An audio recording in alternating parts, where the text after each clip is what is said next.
a damn shame the way that Gervonta Davis' team is making them look weak. Weak. Oh, Lord. Damn, these guys protected Gervonta Davis like Kevin Costner protected Whitney Houston in the movie Bodyguard. Gervonta Davis is still riding on training wheels. Gervonta Davis is still in daycare. Why is Gervonta Davis' team just doesn't have enough confidence in Gervonta Davis' skills and talent? Because I'm going to tell you like this. If I had a fighter that has the skills and talent of Gervonta Davis, I ain't scared of nobody. Nobody's a threat, in my opinion. With the skills and talent that I believe that Gervonta Davis has, I wouldn't be threatened by no other fighter. I'd be heavily confident. I would go for legacy and the bag. And in the position that Gervonta Davis is in, he could go for legacy and the bag. It's almost like with Canelo Alvarez's position. He could go for legacy in the bag, just like Teofimo Lopez is going for legacy in the bag, just like Devin the Dream Haney is going for legacy in the bag. But it comes to Gervonta Davis, no, I just want the bag. I just want the bag. Listening to Gervonta Davis' team is pathetic. If Devin Haney, where's the fight is going to be at 135? What about if Tio is going to move back to 135? We in 135. Mother effer, you went to the 140 pound division. You knocked out Mario Barrios. Didn't his team be saying that Gervonta Davis, his power transitioned to the middleweight division? So if his power transitions to the middleweight division, why are y'all so scared to just stay in 140? Why? What happened? Because I remember when Gervonta Davis did beat Mario Barrios and they asked Leonard Ellaby, yo, what you think about Josh Taylor? Well, Josh Taylor, he got nothing to offer us. You mean he undisputed is nothing to offer? Josh Taylor at the time was undisputed. He got nothing to offer Gervonta Davis? What's wrong with y'all, man? Why y'all making this man? And look, man, I got respect for Calvin Ford. Calvin Ford, you know what it is? You know what? I got to be honest. I respect Calvin Ford. I respect his journey. And I respect what he does out there in Baltimore and helping the youth out. You know what I'm saying? And I just feel like maybe that Calvin Ford, y'all guys are looking like yes men. Like yes man. You probably don't want to rub nobody off because, of course, you still got young fighters and you trying to think about life after Gervonta Davis in the sport of boxing. And you don't want to, you know what I'm saying, ruffle feathers and stuff like that right now because you still got to look out for the next upcoming fighters that you're going to, you know what I'm saying, do business with, or probably the PBCs and the things of that nature. And probably that's why you don't want to ruffle feathers because I know from the streets, I know Calvin Ford is a G. And I know that Calvin Ford want to see Gervonta Davis versus the best. But he just can't, probably doesn't have a voice. And all these guys are probably being a yes man and creating narratives now. Why? You got a product.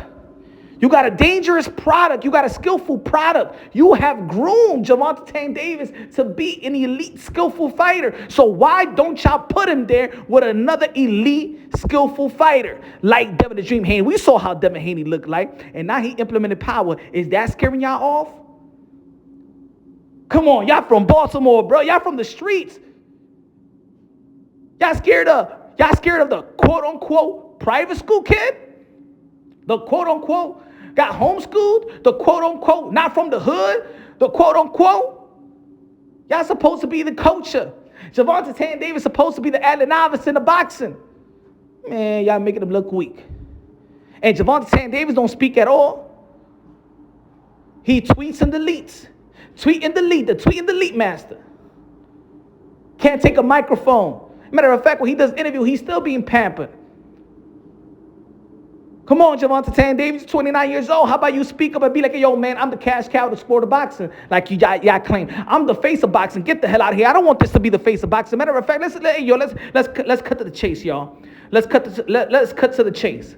Gervonta Davis and the way they moving right now, we don't need Gervonta Davis in boxing. As a matter of fact, we all good with Tio and we all good with Devin Haney and the way that they moving in this new generation. They have set the tone. We don't need Gervonta Davis in boxing. We don't need people coming, the youth that's coming up to emulate what Gervonta Davis and his team are doing. The morals in the sport of boxing is back.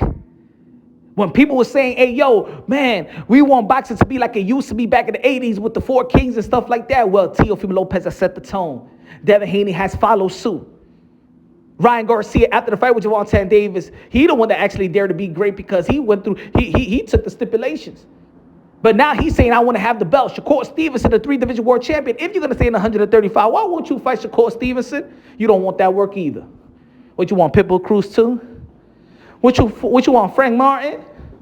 What you want, you want Rolly too? We don't need Gervonta Davis in today's boxing. We all good with Haney. We all good with Teo as the biggest fight in the sport of boxing. Of this generation, the biggest fight in the sport of boxing. The Oscar de la Hoya, the Shane Mosley. We're talking about Teofimo Lopez versus Devin Haney. The two guys that goes for legacy reign supreme. We could ask Shakur there, but Shakur's in the 135-pound division. I don't want to see nothing else from Gervonta Davis but fight Shakur Stevenson. And I'm not saying this because I despise Gervonta Davis. I'm a fan of Tank, but I'm a real fan of Tank. I'm not these one of the enable the BS of what his team has done because he is too good. He is too good to be treated like a damn puppy. He's too good. And the thing is, y'all taking advantage.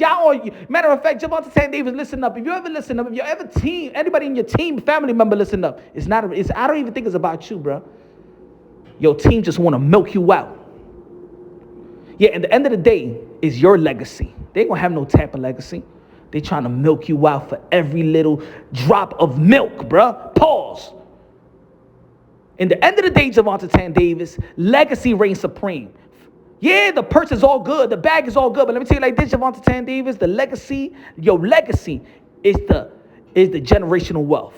And God forbid, Tank, I'm going to tell you like this. An athlete like you from the inner city, that they feel like you don't have the brains and stuff like that you can't do anything beyond the sport of boxing, but you're getting this type of bag because that's what y'all care about, the bag, yet with no legacy. You a target, my brother. Your team is not a target. You a target.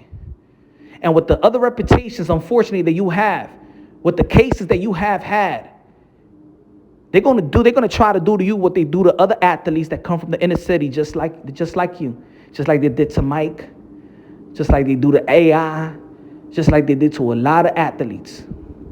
But you know what actually makes them weather all those storms? And I'm talking about the alleged sexual assault, alleged criminal assault and allegations and guns and drugs, anything they could anything they could throw at you. That machine always ready to go after somebody. And you're a target, Tank. But you know how you weather the storm? Your legacy will weather the storm just like it did for Mike Tyson. Just like it did with certain athletes that already have legacy. The legacy weathers the storm. So I suggest you and your team to go for legacy. Legacy reigns supreme. Legacy is your generational wealth. Legacy is the one that's going to give your daughter and your granddaughter and your grandsons and whatever is going to get them in position because of your legacy. The purse that you're getting right now, that's just going to buy you a house and going to buy you a car and stuff like that. And probably, you're going to invest. But your legacy is the one that's going to be the generational wealth. Your team don't know nothing about that because all they want is the bag and their percentage. After your career is done, you all alone, brother. And what you going to stand on? That purse? Man, money comes and goes. You know that. Everybody know that.